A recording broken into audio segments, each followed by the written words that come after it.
3.5 billion years of evolution. Crazy, eh? Yeah, what evolution has taught us is that if a species can't survive the change in its environment or the change in the planet, they will eventually become extinct. As you can see, my name was Sean Rogers. And I'm not a visionary, and I'm not a genius who's going to give you any information that's going to change the world or change your view on things. But I'm hoping that what I'm going to tell you is eventually one day going to be relevant in your life. Might not be this week, might not be next month, it might not even be next year. But one day, somewhere on the line, something's going to happen in your life. You're going to remember something that I have said today. As you can see, my speech is entitled Surviving Technology and Other Advice for Dinosaurs. In 1953, Hewlett-Packard announced that they felt that there was only ever going to be a need for 5 companies in the US to own a computer.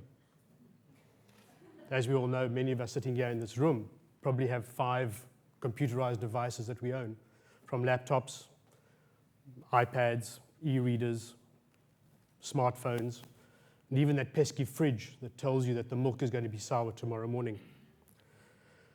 The interesting thing about that is that the way that technology influences our lives and how people adapt to that technology. My aunt, as crazy as she is, has a mobile phone. It's fantastic. You always ask her, Auntie Anne, where's your mobile phone? And she'll say, no, it's in the drawer upstairs, switched off. So why isn't it on? Why don't you have it with you? So I don't want to phone anyone. On the other side of the scale is my godson. When he was about 14 years old, I tried to explain to him that he was the beginning of an evolution of the thumb generation. He could pick up a mobile phone, look at it, scan just by seeing the screen, and know what the message was, and it'd start replying to you.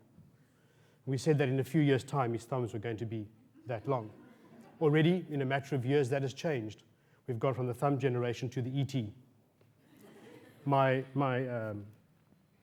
of my nieces, you give her an iPad, dummy in the mouth, and she'll pick it up, and almost instantaneously will start playing with it and doing things. She knows exactly what she's doing. She knows exactly what she wants. She's able to adapt to that technology really, really quickly. My father was born in the Depression. He grew up in South Africa, and he had a really hard time during the Depression sort of getting to school and eventually trying to find a job. He desperately, desperately wanted to be an engineer. The thing was is that at that time, his family couldn't afford to send to university, and he ended up working in the bank. My father had received the highest matriculation marks for that year in the country, and yet that was the best he could do. But he was a maths genius. In the times of pounds, shillings, and pence, there were 12 pence in a shilling, 20 shillings in a pound. My father could take a balance sheet, take a pencil, go to the top of the page, pull the pencil down, and write the answer at the bottom, flawlessly, often more accurately than the then later mechanical adding machines that we introduced into the bank. The thing was that it was eventually that technology of the mechanical adding machine, and later telex machines, fax machines, and a myriad of other devices that were brought in. He couldn't cope. The change was almost too much for him, and he had become a dinosaur of the banking industry. He then turned around to us and said, look, you could do anything you want to in this world, absolutely anything, as long as you don't go work in the bank. So needless to say, I didn't. In fact, the strange thing was that I ended up in this very room. It was then the Space Theatre. I decided that I wanted to be an actor. Obviously, maths was not the part of that I inherited through evolution. And I worked on the stage. I worked with people like then Athol Fugard, Yvonne Bryson, even a very, very young Richard E. Grant. However, it was very, very early on, very clearly made out to me that I was not a performer. There was no way that I should be on the stage. And I, in fact, ended up spending the bulk of my time up there in the audio booth and the lighting booth, being more on the technical side of theatre. Probably a better place, ultimately. I then moved on, and I went into advertising. And I joined advertising at a very, very difficult time. It was the point at which computers were being introduced into advertising agencies. And what had happened was these incredible creative directors that were out there and incredible layout artists were doing some of the most fantastic advertising of the time were being replaced by computer operators who knew how to operate programs like Quark and Photoshop. And very quickly, their careers ended up going down two paths. And somehow that low road somehow always ended up leading to owning coffee shops and guest houses in Greyton. I would stand in these presentations and these people working frantically away on a computer screen. You look at the back of the room and there's some advertising exec standing there with a sort of like look on his face going, what's going to happen to me? What's going to happen to me? And a few months later, they'll be walking out the door with a box and off to their guest houses and coffee shops. They too had become dinosaurs. I decided that for me, my great love was television. I wanted to be a television producer. I wanted to make great television content. I traveled the world. I'd done a whole load of things. I'd worked for various broadcasters. And eventually in 1994, I came back to South Africa and started a production company. It very, very quickly grew to about 250 people, probably one of the biggest production companies of its time. Did some absolutely incredible work. Malcolm Gladwell says that if you do something for 10,000 hours, you'll eventually become a master at it. I have made more than 10,000 hours of television, although I'm not exactly sure I'm a master at it, that's for sure. The thing was that we very quickly learned that we had to use technology to its best ability to allow us to create television programming that was cutting edge, that was new, that was fresh. But as we moved on through the time, what happened was that people that were really good at what they were doing would move on to other areas inside of the business. You became head of department, you became part of senior management, and eventually you found yourself being the managing director of a company. You lost contact with that technology. It got away from you. It was something that would arrive in the building. You'd either cover it up, forget about it, hide it in the basement, just try and pretend it never existed.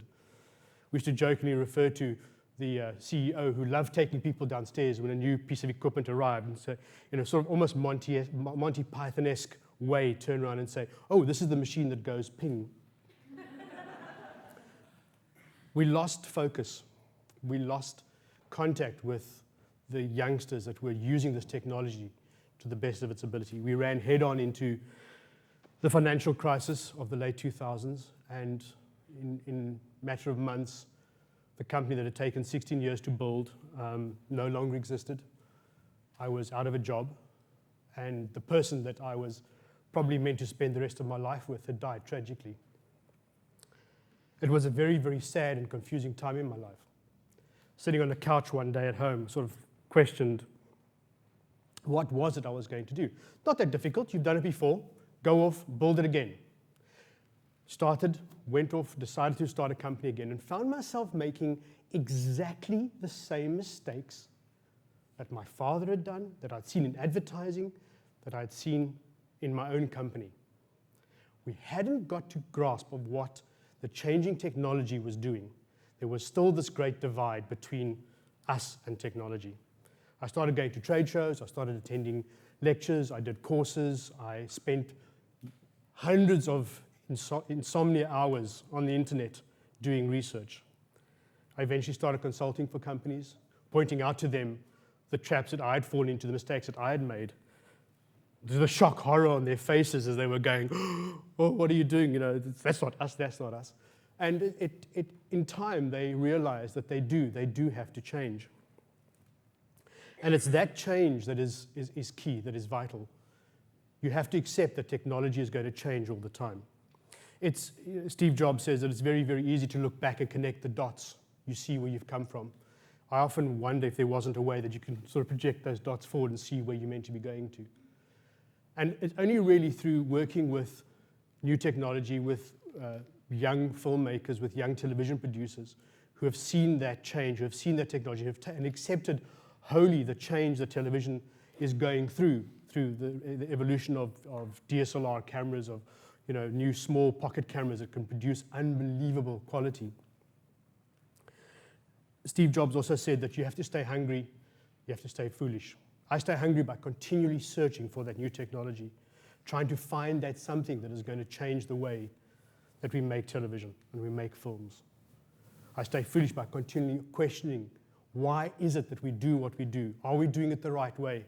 Often much to the irritation of the people that I'm working with. I'm sure we can do this a better way, and they're like all going, oh, here he goes again.